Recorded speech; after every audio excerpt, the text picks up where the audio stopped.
একেবারে আপনাদের সাথে রয়েছে আমি প্রিয়াঙ্কা। শুরুতেই আমরা নজর রাখবো বাগুইআটির দিকে। বাগুইআটিতে খুন তৃণমূল কর্মী, যেখানে অভিযোগ উঠে আসছে পিটিয়ে খুন করা হয়েছে এবং এই ঘটনাকে কেন্দ্র করে দফায় দফায় উত্তেজনা এলাকায়। বাগুইআটির অর্জুনপুরে রাতভর দফায় দফায় উত্তেজনা এবং ঘটনাস্থলে পুলিশ গেলে বিক্ষোভ দেখায় স্থানীয়রা। পরিস্থিতি নিয়ন্ত্রণে আনতে নামানো হয় র্যাব। আমরা থানা শুধু জানি দেব, যদি ওরা লকআপে থাকে থানা শুধু জ্বালাবে, যদি বের হয় তাহলে আমরা সেই ব্যবস্থা কি ওরা বেরিয়ে যায়, আমাদের জেল খাটতে হয় তাও খাটবো। আমরা যদি না পারি আপনাদের যেটা মনে হয় সেটা করবেন। আমি কি বলার আছে আমার উপর রাখতে হবে, ভরসা আমাদের উপর রাখতে হবে। আমরা যদি কিছু করতে না পারি তখন আপনাদের যেটা ভালো মনে হয় আপনারা করবেন, তখন আপনারা কিন্তু আসবেন, আইন আমাদের উপর থাকবে। তখন আমরা সেটা আপনাদেরকে বলে দিচ্ছি, আমরা পারবো। এলাকায় একেবারে দফায় দফায় উত্তেজনা। প্রতিনিধি অনুপ এই মুহূর্তে আমাদের সঙ্গে রয়েছেন। অনুপ, এই ঘটনার সাথে কি কোনো রাজনৈতিক যোগ রয়েছে?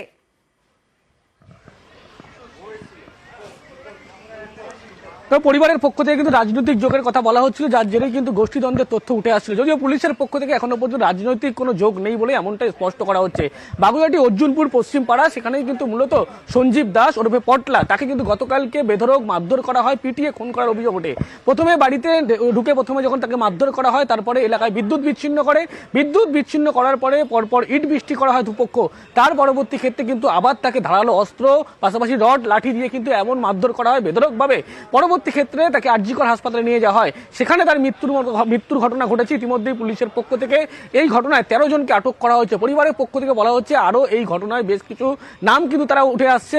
ইতিমধ্যেই পরিবারের পক্ষ থেকে লিখিত খুনের অভিযোগ দায়ের করা হয়েছে। পুলিশের পক্ষ থেকে বলা হচ্ছে পুরনো বিবাদ ছিল, যার জেরেই কিন্তু এই খুনের ঘটনা ঘটেছে। যদিও রাজনৈতিক কোনো যোগ নেই বলে এমনটা স্পষ্ট করা হচ্ছে, কিন্তু পরিবারের পক্ষ থেকে বলা হচ্ছে তিনি তৃণমূল করতেন এবং যারা মারধর করে তারাও তৃণমূল করতেন। অন্যদিকে তৃণমূল নেতা দেবরাজ চক্রবর্তী তিনিও জানাচ্ছেন তিনি তৃণমূল কর্মী ছিলেন। অর্থাৎ পরিবারের তরফ থেকে ঠিক কি অভিযোগ তোলা হচ্ছে শোনাবো আপনাদের।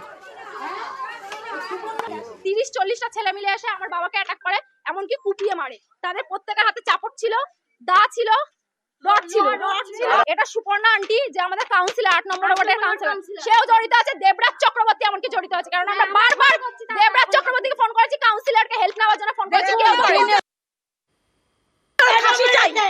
আমাদের ফাঁসি চাই, নাহলে ওদের আমাদের আমাদেরকে তুলে দিতে বলুন, নাহলে ওদের ফাঁসি চাই। 24 ঘন্টার মতো ওদের আমাদের সামনে ফাঁসি দেবে। পুলিশ একটাও আসেনি, যখন ঝামেলা হচ্ছে তখন আমরা ফোন করেছি, বলছে আপনারা সামলান, আমরা যাচ্ছি পরে আপনারা সামলান। কেন পুলিশ কিসের জন্য চাকরি করছে?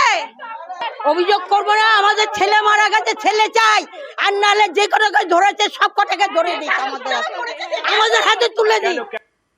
আমরা শুনলাম যে একেবারে ক্ষোভে ফুঁসছেন এলাকাবাসী। আবারও যাবো অনুপের কাছে। অনুপ, সেক্ষেত্রে স্থানীয় তৃণমূল নেতার নাম সামনে আনছে এবং দেবরাজ চক্রবর্তীর নাম প্রকাশ্যে আনছেন স্থানীয়রা, তাদের তরফ থেকে কোনো বক্তব্য সামনে উঠে এসেছে?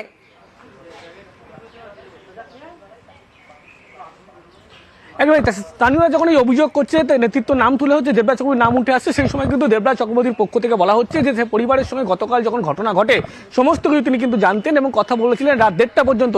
পরবর্তী ক্ষেত্রে ভোর রাতে কিন্তু এই খুনের ঘটনা ঘটেছে। তার পরবর্তী ক্ষেত্রেই তিনি একেবারে থানায় যখন আসেন পুলিশের সঙ্গে কথা বলেন। অন্যদিকে স্থানীয় লোকজন তারা যখন থানায় আসে, পরিবারের লোক পুলিশকে ঘিরে কিন্তু থানায়ও রীতিমতো বিক্ষোভ দেখানো হয়। কিন্তু রাজনৈতিক যে খুনের তথ্য সেটা কিন্তু একেবারে তিনি অস্বীকার করছেন। তৃণমূলের যদি লোক কোনোভাবে জড়িত থাকে সেক্ষেত্রে কিন্তু তাদেরও শাস্তি দেওয়া হবে এবং যারা এই ঘটনায় যুক্ত তাদের বিরুদ্ধে ব্যবস্থা নেওয়া হবে, এমনটা কিন্তু আশ্বস্ত করা হয়েছে।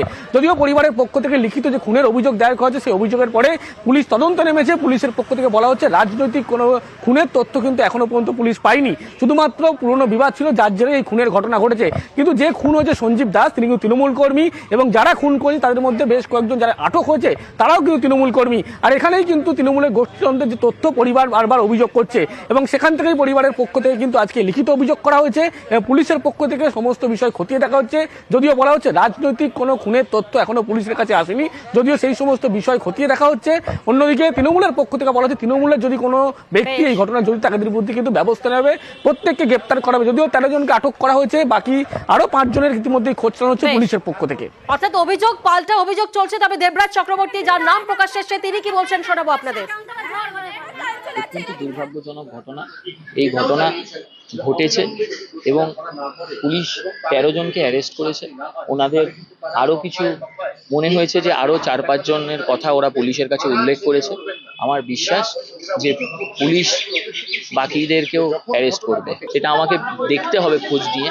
আমি জানি না সেটা যে তৃণমূল কংগ্রেসের সঙ্গে তারা যুক্ত কি যুক্ত না, কিন্তু পটলা অবশ্যই তৃণমূল কংগ্রেসের সঙ্গে যুক্ত ছিল। পুলিশ যখন মারা যায়, স্বজন হারার যে কষ্ট সেটা কোনো রাজনীতি দিয়ে পূরণ করা যায় না। তা আমি এই ঘটনায় কোনো রাজনৈতিক যোগ কি রয়েছে? পুলিশের তরফ থেকে কি জানানো হচ্ছে শোনাবো আপনাদের। মদ খেয়ে দো পার্টিস মধ্যে ঝামেলা হয়েছে আর পার্সোনাল ইস্যুস আছে আর কিছু না। তো এরকম কোনো পলিটিক্যাল কিছু ইনভলভমেন্ট এর মধ্যে নেই। টোটাল 13 অ্যাকিউজকে ডিটেইন করানো হয়েছে। তো কেস উইল বি রেজিস্টার্ড। তো কেসটা আমরা 302-তে স্টার্ট করছি। অন্যদিকে হাসনাবাদের দিকে নজর রাখতেই হচ্ছে। আমরা জানি যে শনিবার